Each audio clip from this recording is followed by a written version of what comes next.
Welcome to Psychos and Sociopaths. Today we're going to talk. It right. I Look at know, you. right? I Hey. was surprised, and I like went over it in my head a couple of times.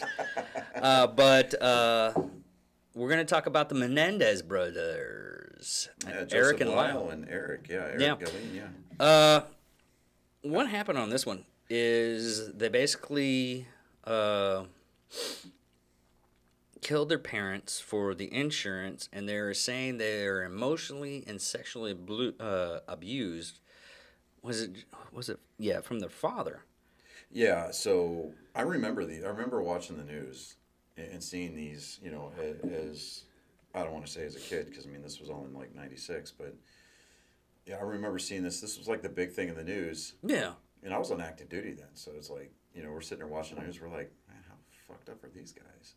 No, it's really fucked up, and I'll put a photo right here, to where there's I mean, these were popular guys. There's a Mark Jackson baseball card, and the player, basketball player, they were sitting courtside on the Knicks game right after they killed their parents and everything, getting the insurance. Yeah, they were just like nonchalant, like hey, there we go. But yeah, I mean, these guys. I mean, they tried to try them. They were first tried separately, with one jury for each brother. Yeah. Both of the juries deadlocked, which resulted in a mistrial. And for the second trial, they were tried together by a single jury that found them guilty. Because I think what happened was that independently, their ability through their personalities to portray that image. Yeah. Of hey, look, I was the victim here. Really benefited them, but when they put them together, it was kind of like two reactive chemicals coming together, and it was just like the negative energy fed off of each other, and that really the jury picked that up. The prosecution was really able to run with it, and I think ultimately that's what put these guys down. So yeah, it was just egotistical. To this day I didn't find anything. They keep on repeating the whole thing that they were abused and everything like that, but there's no real documentation of that abuse. I mean, there might be, but it's just looking like it's a egotistical money grab. Yeah, these dudes were just like cold about it. Like, okay, so they went in, their parents, Jose and Kitty, right?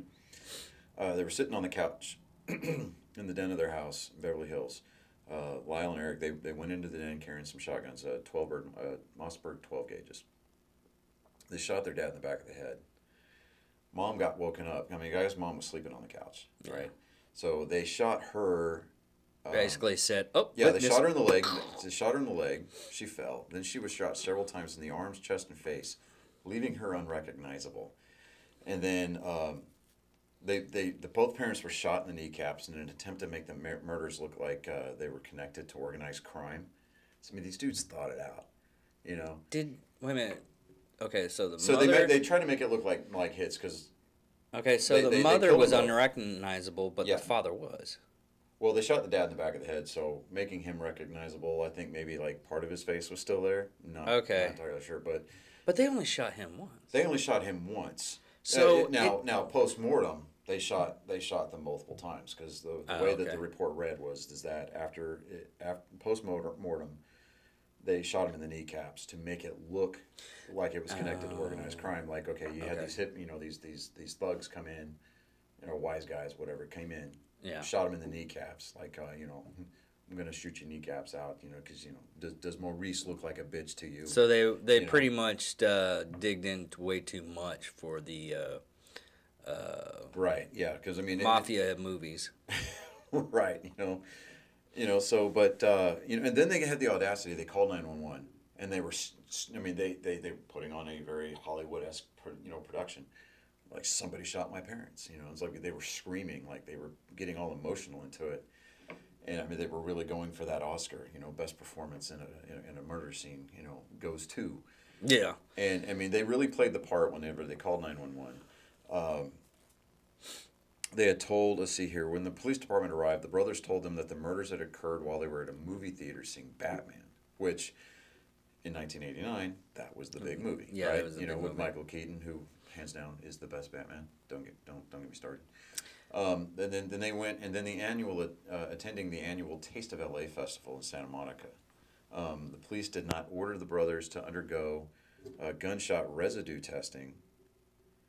And I think so my mic's still open. Okay, great. So they didn't do the whole gunshot residue test to find out whether they had recently used a firearm, since at the time the lack of evidence prevented them from looking into the brothers more thoroughly. It says in the months after the murders, the brothers began to spend more money because they were getting all this money from the insurance. Yeah. Adding suspicions that they were somehow involved in the murders of their parents. Lyle bought a Rolex watch, a Porsche Carrera, and Chuck's Spring Street Cafe. It's a buffalo wing restaurant in Princeton, New Jersey.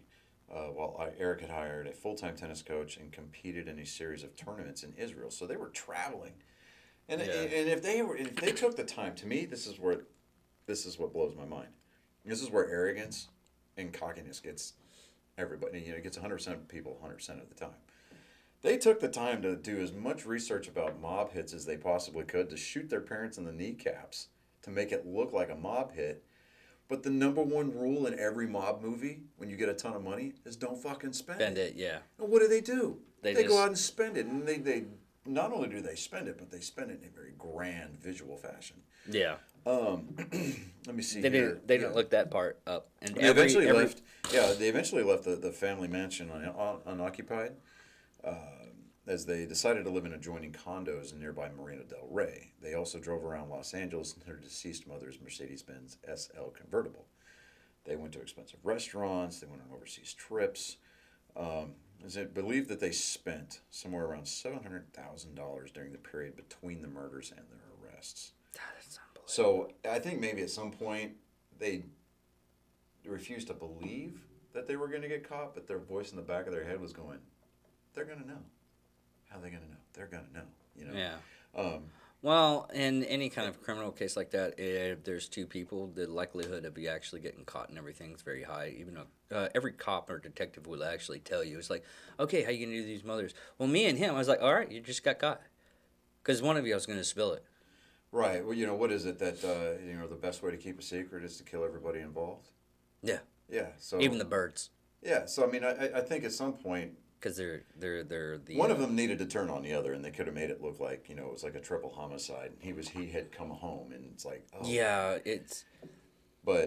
or at least made it look like a murder suicide kind of a thing. It's like, well, brother did the murders, and then then killed himself. He did the whole Courtney Love making it look like Kurt Cobain. You notice I did not say Kurt Cobain killed himself because it was totally Courtney Love. I was actually going to think about doing You talking about that show Bleach? No, the FBI just released a lot of documentation about Kurt Cobain's death. Yeah, I mean, even his father's like, yeah, that bitch killed her. Yeah, like okay, so the crime scene photo of Kurt Cobain sitting on the couch, dude, the shotgun was too perfectly placed. Like, I mean, not that I would have any personal experience. You can but go. If you're gonna blow your head off with like at least a 12 gauge, your body's not gonna be holding it like this. Just not going to happen. Yeah. I mean, there was no blood splatter on the shotgun itself. I mean, they're both drug addicts and everything like that. So it's just we can get into that later on in another episode. That'll be like our next what the hell. We can dive into the conspiracy of Kurt Cobain's death. Yeah. So when Court TV kind of became like a thing. I mean, that was this shot him up to the rafters. Yeah, I mean, so. But it knocked him down and until that the really OJ helped, case. Yeah, like that helped that new network, Court TV, really get established too. Yeah. It was like, their first big thing, like with CNN, it was the Gulf War. Yeah. Court TV, it was the Menendez trial. Yeah. But let's see here. I know that they. Of course, it actually says they're still alive too, so I don't think. Yeah, they just recently in 2018 came to the same unit. Yeah. And that's the if you're correctional officers, they came to the same farm, and if you're actually a regular person, it's just the same prison. Mm-hmm. But they as soon as they got into the same cell or whatever. They started hugging each other, crying, blah, blah, blah. And this has been about 22 years since they've seen each other. Yeah. So, But Lyle got married while he was in prison back in, was he 96? Yeah, it's so strange, but you can get married when you're in prison. Right. Yeah. I can fix him. Like, lady, he killed his parents for insurance money. Look at the case with the Robert Francis. Yeah. Yeah. I mean, the trying to find her mother's skull and everything like that. Women are so strange. I'm just well, and I can't say just women. It's not just women. There's guys too that do that. They end up in a toxic relationship, and it is people.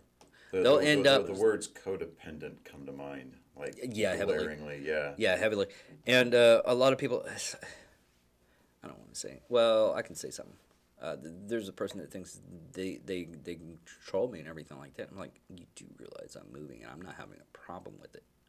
Of course, I also coined the phrase when she yelled at me, and I ran off. She's like, "Why'd you do that?" It was like, "Well, I don't come from you, I don't come in you, and I don't come on you, so I don't really care about your thoughts."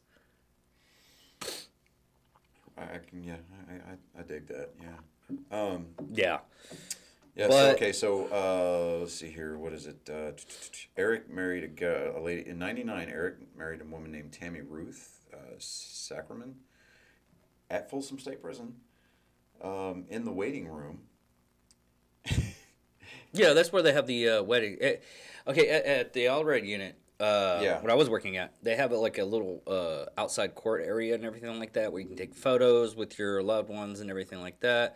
You can get nowadays you can get married, and it's really strange, and some of them it's one of those things is saying that there was an episode of House or it was one of those doctor shows. Yeah. Where the guy ended up having been poisoned because he got out of jail faster, and he was married to a chick, and the rookie. Yeah. Okay, and what had happened is she had poisoned him, trying to kill him because she didn't want to be married to him. Oh yes, yeah, okay. Okay. What I think is funny, like, okay, so with Eric, the woman, Tammy Ruth that he married, it's kind of like that meme that says, women, if your man puts more than 3 ingredients in his ramen, that fucker's a felon. Yeah. Right? Quote, our wedding cake was a Twinkie. We improvised. It was a wonderful ceremony until I had to leave. That night was a very lonely night. And I'm just sitting there going, the Twinkie, just... It was the Twinkie for me, you know. I'm just sitting there going, okay. Like, getting on the correctional side on this, you'd be surprised what they actually do. Because they'll make cakes, and the way they make the cakes is the Oreo cookies. They'll take all the frosting off the inside and everything, crush them. Or they're not Oreo cookies; they're like the off-brand, but still you get the same. And you get the vanilla ones where you have a vanilla cake, and they do that. Oh, they'll get crafty, yeah. Yeah, you get very crafty when you barely have anything to do with, and it amazed me the human ingenuity on some of this stuff. So, but yeah, and here was one thing too. So she self-published a book titled "They Said We'd Never Make It: My Life with Eric Menendez." She said on Larry King before he died. That Eric also did a lot of editing on the book, right? So, I mean, come on. All right. So, well, I can get a... And it says, quote, she did an interview with People magazine. She said that not having sex in my life is difficult, but it's not a problem for me. I have to be emotionally attached. And I'm emotionally attached to Eric. My family does not understand. When it started to get serious, some of them just threw their hands up. And it's like, all right, so Well, there's a woman that married a freaking bridge, so... Right, on that level of, okay... I'm committed to this individual, and it's like they want to build the relationship around things that are not physical. So, like for me, example, it's like, okay, before, with my girlfriend now, it's like we work on things beyond the physical. Like, yeah, the physical part of a relationship, as I'm sure you're aware, it's a very important part of the relationship, right? But everything past that, before, during, and after, like the physical portion of it, I mean, it's that to me, that's the more substantive side of it. So, I mean, I can understand where she's coming from, but it's like, okay, how much of that was she doing for the notoriety for her quote unquote 15 minutes? You know, she said her wedding night was a very lonely night, but it's like, was it really? You know what I mean? Did she's like, well, oh, I figure your girlfriend just uses puts a paper bag over your face. You know what? Yeah. She, I mean, she's gonna hunt you down. probably. Yeah. So it's not the first woman tried to kill me. It won't be the last. Afraid. Yeah. And no. I become pretty crafty with that stuff.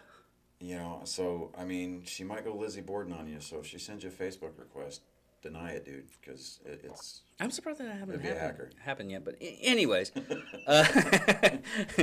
not my man. He's cute.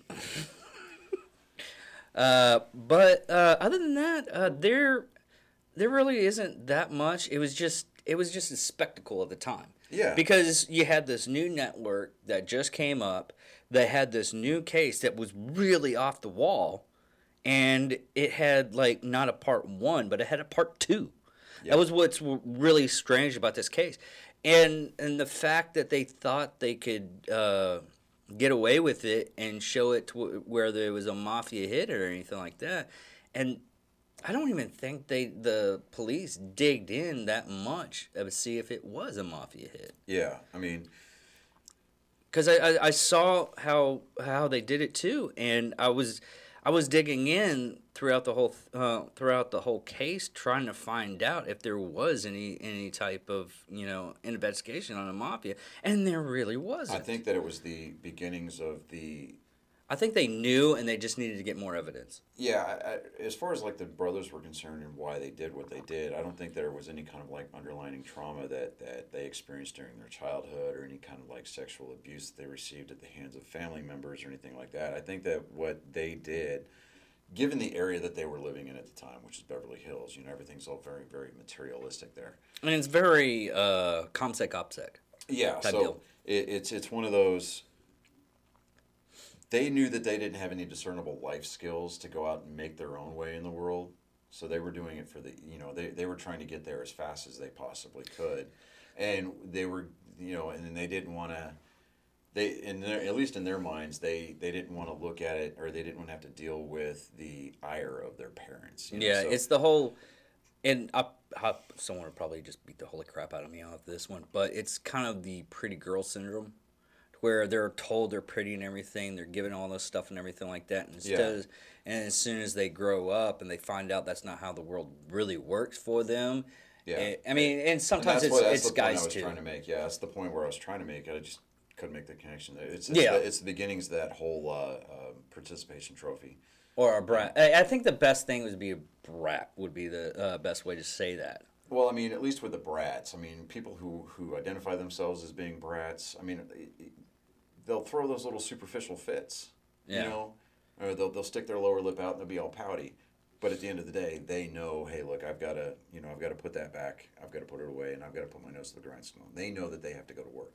Yeah, and there's a lot of people that actually do that. Yeah, but with these two jackasses, I mean, they had the silver spoon in their mouth. The whole time, I mean, from that point, from birth on to the day that they pulled those triggers, and to the day, to the day that they got incarcerated, they were having stuff handed to them with the minimal amount of effort being put forth. Yeah. And so they said, okay, well, for whatever reason, it clicked into their head that this was going to be the best way to make as much money as possible to live the lifestyle that they wanted to live.